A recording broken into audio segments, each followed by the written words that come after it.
Look closely at almost any circuit board and you'll see them everywhere. Tiny cylinders wrapped in colored stripes. Billions of them are manufactured every single day. And their entire job is to get in the way, to resist the flow of electricity. Which raises a strange question. Why would you ever build something whose only purpose is to make electricity's life harder? By the end of this video, that question is going to feel completely backwards, because resistance turns out to be one of the most useful things you can add to a circuit. Let's start with what's actually happening inside one of these little components. To understand a resistor, you first have to picture what electricity even is. Inside a wire, usually copper, there is a sea of electrons that are free to move around.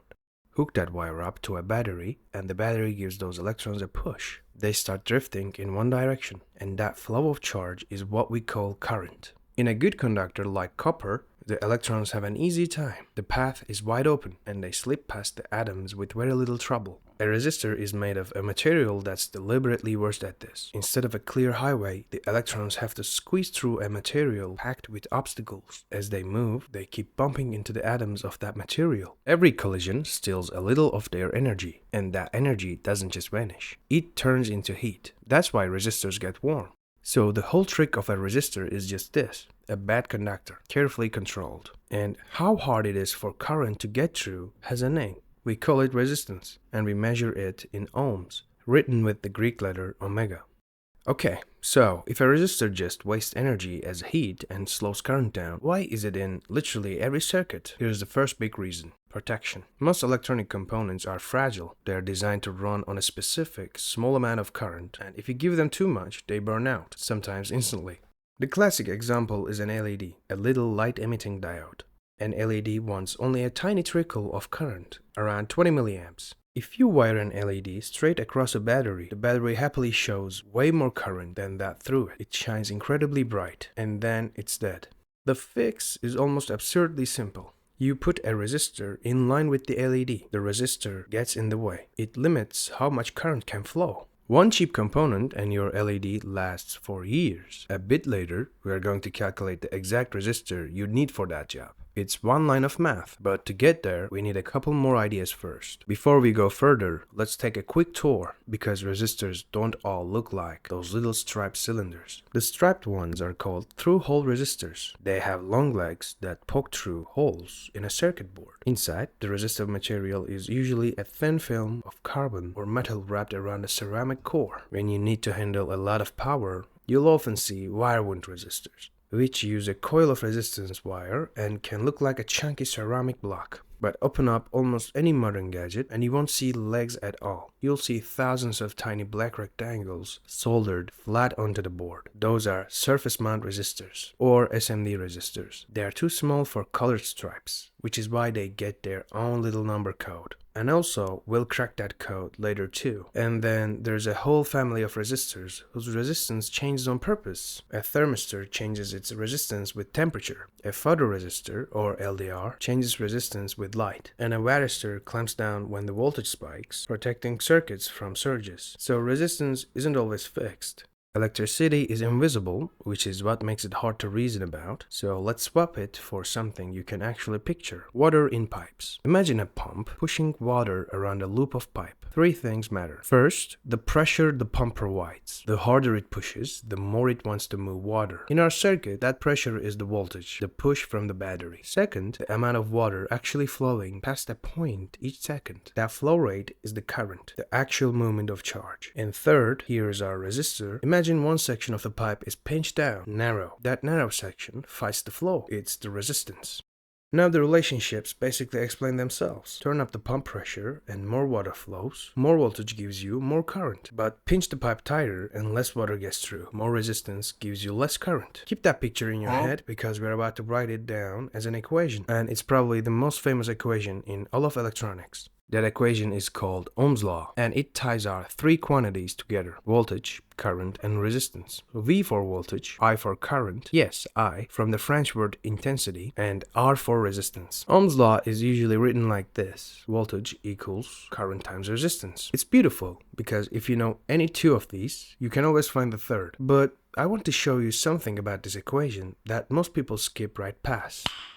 Nice. Because writing it as V equals I times R quietly gets the story backwards. Think about how a real circuit actually behaves. You don't usually get to choose the current directly. What you have is a battery, a fixed voltage, a fixed push, and you have components, a fixed resistance. The current isn't something you set. The current is what happens as a result. So let's rearrange the equation to match reality. Divide both sides by R and you get I equals V divided by R. Now read that out loud. The current equals the voltage divided by resistance. This version tells the true story. It says take the push you are applying, divide by how much the circuit fights back, and that ratio is the flow you actually get. And notice how perfectly it matches the water pipe. The voltage is the cause, the resistance is the constraint, and the current, the thing we usually care about, the thing that actually does the work, is the result of the two.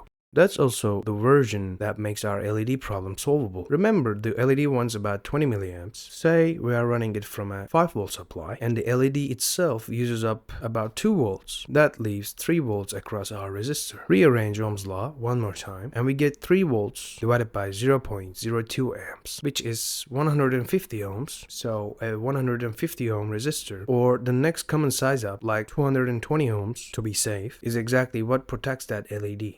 Which brings up a practical problem. If you are holding a through-hole resistor, how do you know its value? You can't just read it, it's too small to print numbers on. So instead, engineers gave it those colored stripes. And each color is a digit. Here's the code. Black is 0, brown is 1, red is 2, orange is 3, and blah blah blah. On a standard 4-band resistor, you read from the end where the bands are grouped together. The first 2 bands are digits. Third band is a multiplier. How many zeros to tack on? And the fourth band, usually gold or silver, set slightly apart, is the tolerance. How far the real value is allowed to drift from the marked value. Let's decode a real one. Say we've got a resistor with bands yellow, violet, orange, and gold. Yellow is 4, violet is 7.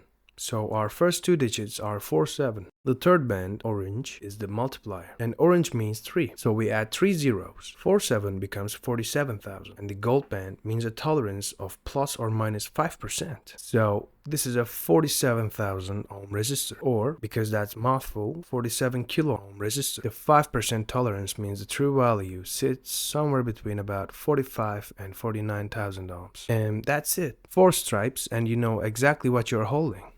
Now, those tiny surface mount resistors we mentioned, the little black rectangles, are far too small for stripes, so they use printed numbers instead, and the system is genuinely clever once you see it. The most common one is a 3-digit code, and it works almost exactly like the color bands. The first 2 digits are your significant figures, and the third digit is the multiplier, the number of zeros to add. Take a resistor marked 221. The first 2 digits give us 22. The last digit, 1, tells us to add 1 zero. So 22 becomes 220, which, by the way, is exactly the kind you'd use to protect that LED from earlier. One more marking you'll run into, for resistors smaller than 10 ohms, you can't show a decimal point clearly, so the letter R stands in for the decimal. A resistor marked 4R7 is 4.7 ohms. The R is just sitting where the decimal point goes. So whether it's colored stripes or printed digits, it's the same underlying idea. A couple of significant figures and a multiplier.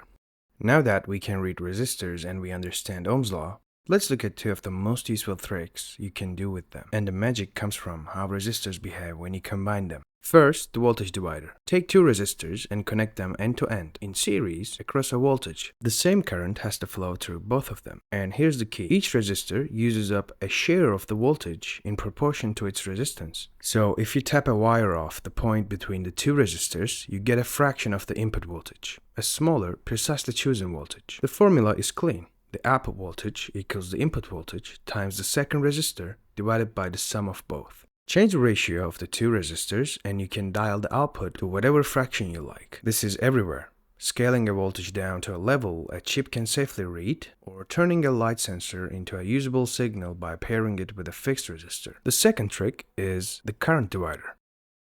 This time, put 2 resistors side by side in parallel, so the current reaches a fork and has 2 paths to choose from. The current splits between them, but not evenly. More of it flows down the easier path, the one with less resistance.